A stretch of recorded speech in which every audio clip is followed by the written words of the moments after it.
தனம் தரும் கல்வி தரும் ஒரு நாளும் தளர்வறியா மனம் தரும் தெய்வ வடிவும் தரும் நெஞ்சில் பஞ்சமில்லா இனம் தரும் நல்லன எல்லாம் தரும் அன்பர் என்பவர்க்கே கனம் தரும் பூங்குழலாள் அபிராமி கடை கண்களே.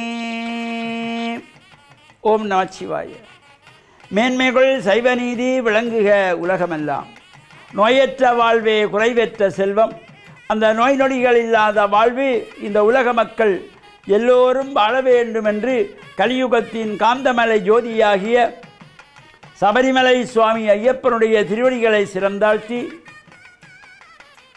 ஓம் தொலைக்காட்சி டான் தமிழொலி நேயர்கள் அனைவருக்கும் சர்வதேச இந்து மத குருபீடம் அகில இலங்கை சபரிமலை ஸ்ரீ சாஸ்தாபீடத்தின் சார்பில் இனிய வணக்கங்களும் நல்லாசிகளும். இன்றும் மங்களகரமான குரோதி வருஷம் பங்குனி மாதம் 26ஆம் நாள் 9/4/2025 புதன்கிழமை. இன்று மலர்ந்திருக்கின்ற இன்றைய பொழுதும் நம் எல்லோருடைய வாழ்விலும் எல்லா விதமான சிறப்புகளும் வெற்றிகளும் கிடைக்க வேண்டும் என்று இஷ்ட தெய்வங்களை குலதெய்வங்களை பிரார்த்தனை செய்து பெற்றோர்கள் பெரியோர்கள் குருவானவர்கள் ஆசிரியர்களையும் வணங்கி அவருடைய அன்பையும் ஆசையையும் பெறுகின்ற பொழுது எந்த நாளுமே நமக்கு நல்ல நாளாக அமையக்கூடியது. இன்று புத வாரம் என்கின்ற புதன்கிழமை. சுபகாரியங்கள் செய்வதற்கு ஒரு சிறப்பான நாள் இந்த புதன்கிழமை. பொன் கிடைத்தாலும் புதன் கிடைக்காது என்பார்கள். அவ்வாறு இந்த சிறந்த நாளிலே நாமும் சுபகாரியங்கள் ஈடுபடுவது நல்ல விஷயமாக நாம் தொடங்குகின்ற காரியங்களுக்காக இறைவனை எல்லாம் பிரார்த்தனை செய்து ஆரம்பிப்பதற்கு ஒரு சிறப்பு. ஒரு வீட்டு கிரகப்பிரவேசம், வீட்டிலே நடக்கின்ற சுப காரியங்கள் எதுவாக இருந்தாலும் இந்த புதன் கிழமை அமைந்தால் அது ஒரு சிறப்பு. அவ்வாறு அந்த நாள் நட்சத்திரம் என்று முகூர்த்தம் பார்க்கப்படுகின்ற பொழுது இந்த திதி வாரம் நட்சத்திரம் யோகம் கரணம் எல்லாம் சேர்ந்து வருகின்ற பொழுது இந்த வாரம் என்கின்ற பொழுது இந்த புதன் கிழமை அதிலே அமைந்தால் அது ஒரு பொக்கிஷமாக பார்க்க வேண்டியது. எனவே நம்முடைய வாழ்வில் எல்லா விதமான சிறப்புகளும் கிடைக்கும் பிரார்த்தனை செய்வதோடு எதிர்வருகின்ற திங்கட்கிழமை சித்திரை மாதம் 1ஆம் நாள் சித்திரை புத்தாண்டு விஸ்வாவசு என்கின்ற நாமத்தோடு இந்த புது வருஷம் மலர்கின்றது. புது வருஷத்திலே நாம் அதிகாலையிலே 5 மணி முதல் மருத்துவ தேய்த்து ஸ்நானம் செய்து கொள்ளக்கூடியவர்கள் செய்து கொள்ளலாம். அல்லது முதல் நாள் இரவு 13ஆம் தேதி ஞாயிற்றுக்கிழமை இரவு 10:30 மணி முதல் திங்கட்கிழமை காலை 6 மணி 29 நிமிஷம் வரையிலே விஷு புண்ணிய காலம் இருப்பதினாலே வருஷம் பிறக்கிற நேரத்தில் கூட மர்த்தினி வைத்து ஸ்நானம் செய்யக்கூடியவர்கள் அவ்வாறு செய்து கொள்ளலாம். நான் அவ்வாறு இந்த வருஷம் பிறக்கிற வேளையிலே நாம் மருத்தினை ஸ்நானம் செய்தால் பின்பு தூங்கக்கூடாது. 2:30 மணிக்கு நாம் குளித்து விட்டோம் என்று போய் படுத்து எழும்பி காலையிலே எழும்புறதல்ல. காலையிலே எழும்பினாலும் மீண்டும் மரத்தினை வைத்து ஸ்நானம் செய்ய வேண்டும்.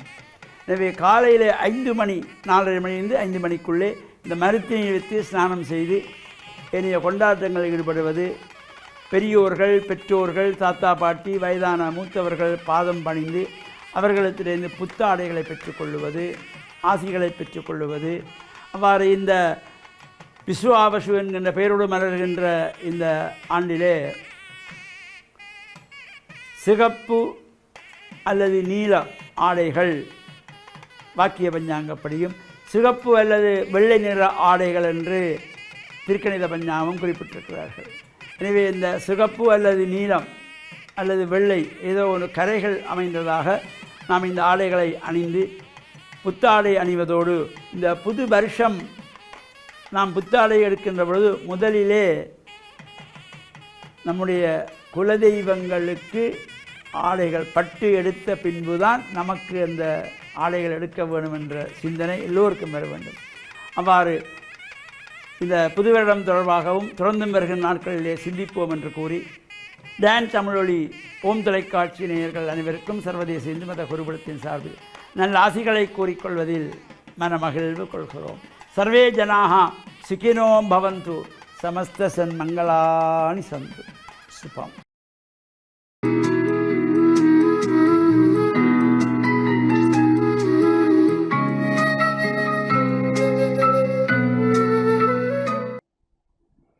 இறையேசுவில் என் அன்பு நெஞ்சங்களே, கிறிஸ்தவ நற்சிந்தனை வேளையில் உங்களை சந்திப்பதிலே எனக்கு மிக்க மகிழ்ச்சி. ஆண்டவர் இயேசுவின் அன்பும் அருளும் உங்கள் அனைவரோடும் இருப்பதாக. இன்று தபக்காலத்தின் 36ஆம் நாள். எங்களுடைய வாழ்விலே நாங்கள் சுதந்திரம் பெற்றவர்களாக விடுதலை உணர்வோடு எங்களுடைய வாழ்வில் நாங்கள் மகிழ்வோடு இருக்க வேண்டும் என்று விரும்புகின்றோம். ஆனால் எங்களுடைய ஆன்மீக வாழ்வை பார்க்கின்ற பொழுது நாங்கள் சில பழக்க வழக்கங்களுக்கு, சிந்தனைகளுக்கு அடிமைப்பட்டவர்களாக இருக்கின்றோம். இந்த தவ காலத்திலே நாங்கள் எங்களை ஆய்ந்து பார்க்கின்ற ஒரு அருள் வழங்குகின்ற காலமாகும்.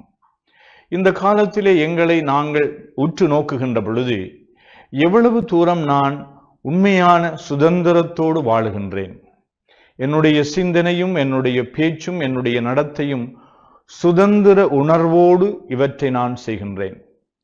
கடவுளுடைய பிள்ளைகள் என்று சொன்னால் கடவுள் எங்களை எப்பொழுதுமே ஒரு சுதந்திர வாழ்வுக்குத்தான் அழைத்து கொண்டிருக்கின்றார். ஆனால் எங்களுடைய வாழ்வை நாங்கள் ஆய்ந்து பார்க்கின்ற பொழுது எங்களை அறிந்தோ அறியாமலோ எங்களுடைய வாழ்வில் நாங்கள் அடிமைகளாக மாறிவிட்டோம். ஒன்று எங்களுடைய மனநிலையிலே தவறான அல்லது குறுகிய பார்வையோடு எங்களை பார்க்கின்ற, சுயநலத்தோடு எங்களை பார்க்கின்ற பொழுது, எங்களை நாங்கள் அணுகுகின்ற பொழுது நாங்கள் பலவற்றிற்கு அடிமையாகின்றோம். என்னை மட்டும், என்னுடைய இன்பம், என்னுடைய சுகம், என்னுடைய வருவாய், என்னுடைய என்று சொல்லி அந்த குறுகிய வட்டத்துக்குள்ளே சுயநலத்தோடு நாங்கள் வாழுகின்ற பொழுது அடிமைகளாகின்றோம். அல்லது எங்களுடைய ஒழுக்க வாழ்விலே நாங்கள் உயர்வாக இருக்க வேண்டும், நீதி, உண்மை, நேர்மை, அன்பு, பகிர்தல் போன்ற உயர்ந்த மதிப்பீடுகளை பெற்று வாழ வேண்டும் என்று விரும்பினாலும் எங்களுடைய வாழ்வில் நாங்கள் எங்களை அடிமையாக்குகின்றோம். சில வேளைகளிலே எங்களுடைய பழக்க வழக்கங்கள் எங்களுடைய சுய விருப்புகளுக்கு மட்டும் அல்லது எங்களுடைய சுய லாபத்திற்கு மட்டும் என்று நாங்கள் உழைக்கின்ற பொழுது நாங்கள் சில வேளைகளிலே எங்களை அடிமையாக்குகின்றோம். இந்த அடிமைத்தனத்திலே இருந்து மீளுவது என்பது இந்த ஊதாரி பிள்ளையினுடைய உவமை மூலமாக இயேசு கூறுகின்றார்.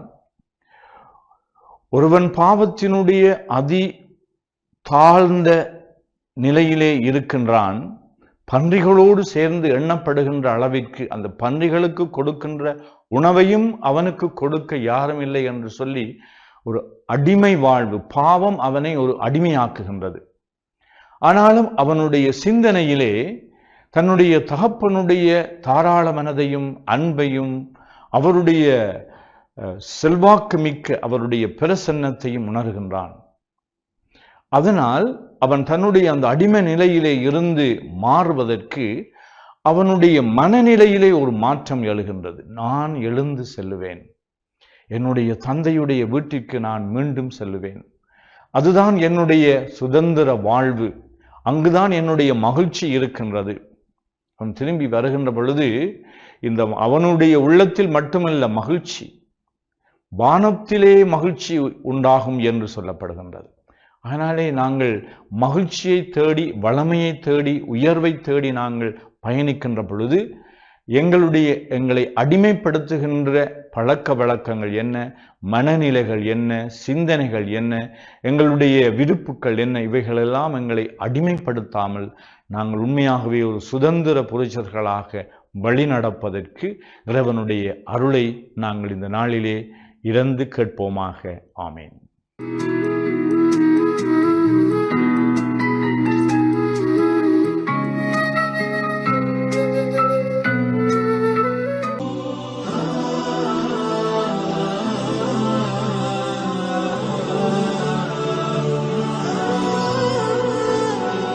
பிஸ்மில்லாஹிர் ரஹ்மானிர் ரஹீம்.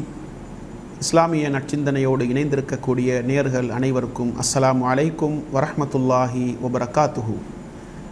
இன்றைய இஸ்லாமிய நற்சிந்தனையில் ரசூலுல்லாஹி ஸல்லல்லாஹு அலைஹி வஸல்லம் அவர்கள் மனித சமூகத்திற்கு அறிமுகப்படுத்திய நீதி கொள்கை, நேர்மை கொள்கை என்பதை மிகச் சுருக்கமாக உங்களோடு பகிர்ந்து கொள்ளலாம் என்று ஆசைப்படுகின்றேன். ரசூலுல்லாஹி ஸல்லல்லாஹு அலைஹி வஸல்லம் அவர்கள் மனித சமூகத்தில் அல்லாஹ்வுடைய தூதராக அறிமுகம் செய்யப்பட்ட காலத்திலிருந்து மரணிக்கின்ற வரைக்கும் நீதிநெறி தவறாமல் நேர்மை என்றால் என்ன என்பதை மனித சமூகத்திற்கு தனது நடவடிக்கைகளினூடாக உணர்த்தக்கூடிய பக்குவமிக்க ஒரு தலைவராக இந்த மண்ணில் வாழ்ந்து காட்டினார்கள். நீதி நேர்மையை நிலைநாட்டுவதில் இஸ்லாமிய மார்க்கம் முன்னணியில் இருக்கின்றது என்பதை நாங்கள் புரிந்து கொள்ள வேண்டும். கருப்பர் வெள்ளையர்களுக்கு மத்தியில் எந்த வித்தியாசமும் கிடையாது. உயர்ந்தவன் தாழ்ந்தவன் என்ற பாகுபாடு கிடையாது. பணக்காரன் ஏழை என்ற வேற்றுமைகள் இஸ்லாத்தின் கண்ணோட்டத்தில் இருக்க முடியாது என்பதைத்தான் இந்த தீனுல் இஸ்லாம் தனது சட்டதிட்டங்களின் ஊடாக மனித சமூகத்திற்கு கற்றுக் கொடுக்கின்றது.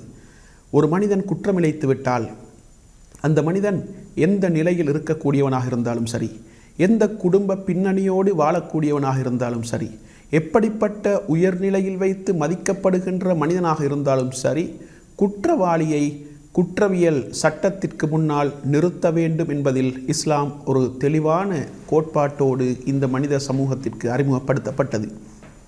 அதனை உணர்த்தும் முகமாக ரசூலுல்லாஹி ஸல்லல்லாஹு அலைஹி வஸல்லம் காலத்திலே மிகச்சிறந்த உயர்த்தி மதிக்கப்பட்ட ஒரு குடும்பமாகிய மஹ்சூமியா கோத்திரத்தைச் சேர்ந்த ஃபாத்திமா என்ற ஒரு பெண்மணி திருடிய சம்பவம் அரங்கேறுகின்றது. இந்த வழக்கு நபிகளாருடைய விசாரணை மன்றத்திற்கு கொண்டு வரப்பட்டு நபி அவர்கள் அதை விசாரிக்கின்றார்கள். அந்த விசாரணையின் பின்னணியில் ஃபாத்திமா என்ற பெண்மணி குற்றவாளி என்பது நிரூபிக்கப்படுகின்றது. எனவே இஸ்லாத்தின் கண்ணோட்டத்தில் ஒரு மனிதன் திருடிய நிகழ்வு உறுதிப்படுத்தப்படுமாக இருந்தால் திருடியவனுடைய கரம் துண்டிக்கப்பட வேண்டும், அவனுக்கு கரச்சேதம் செய்யப்பட வேண்டும் என்பது இஸ்லாத்தின் குற்றவியல் சட்டமாக இருக்கின்றது. அந்த வகையில் அந்த பெண்மணிக்கு கரச்சேதம் செய்யப்பட வேண்டும், வலது கை மணிக்கட்டோடு துண்டிக்கப்பட வேண்டும் என்ற அந்த சட்டம் பிரகடனப்படுத்தப்படுகின்றது.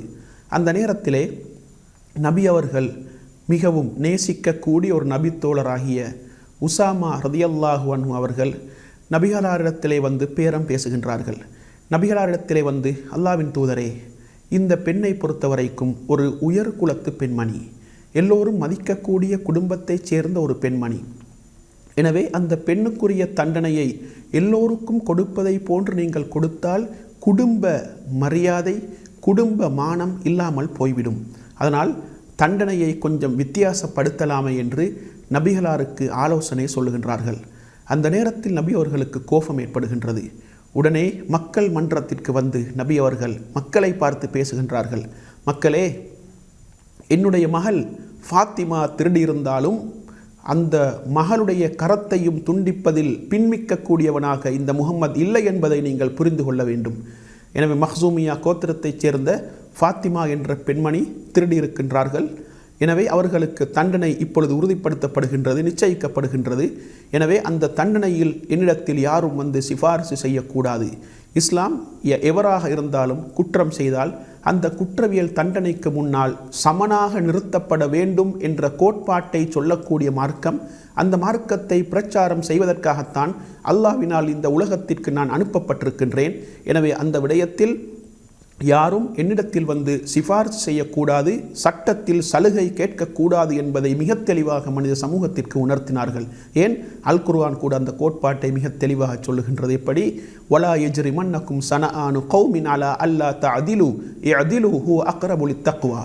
ஒரு சமூகத்தின் மீது உங்களுக்கு இருக்கக்கூடிய வெறுப்பு, உங்களுக்கு இருக்கக்கூடிய அந்த குரோதம் அவர்களுக்கு மத்தியில் நீதியாக நேர்மையாக நடப்பதை விட்டும் உங்களை தடுக்கக்கூடாது.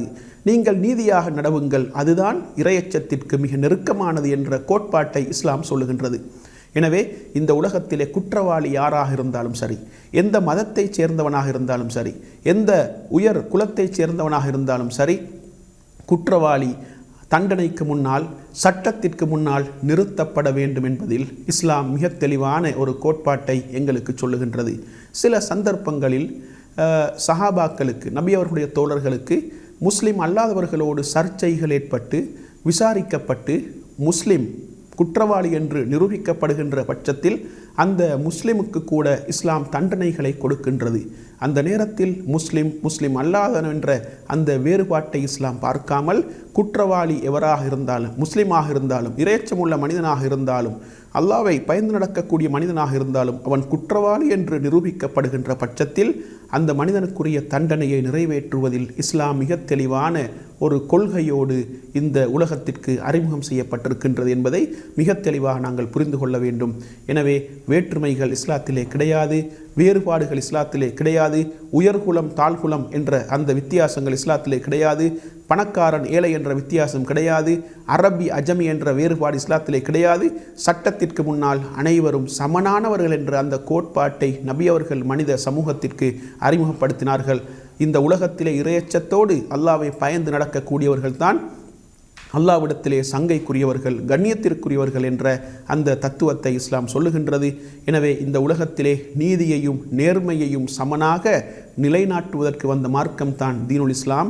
அந்த மார்க்கத்தை பிரச்சாரம் செய்ய வந்த அல்லாவின் தூதர் ஸல்லல்லாஹு அலைஹி வஸல்லம் அவர்கள் இந்த மண்ணிலே நீதியை, நேர்மையை மனித சமூகத்திற்கு மத்தியிலே கட்டியெழுப்பினார்கள். அதன் மூலம் நீதித்துறையின் முன்னோடியாக நபி அவர்கள் இந்த உலகத்திற்கு அறிமுகம் செய்யப்பட்டார்கள் என்பதை நாங்கள் புரிந்து நீதித்துறையை நேர்மையாக நாங்கள் நிலைநாட்டுவதற்குரிய பக்குவத்தை பெற்று வாழ்வதற்கு வல்லவன் ரஹ்மான் எனக்கும் உங்கள் அனைவருக்கும் துணை புரிவானாக. வாஹிர் தாவானா அனில் ஹம்துலில்லாஹி ரப்பில் ஆலமீன்.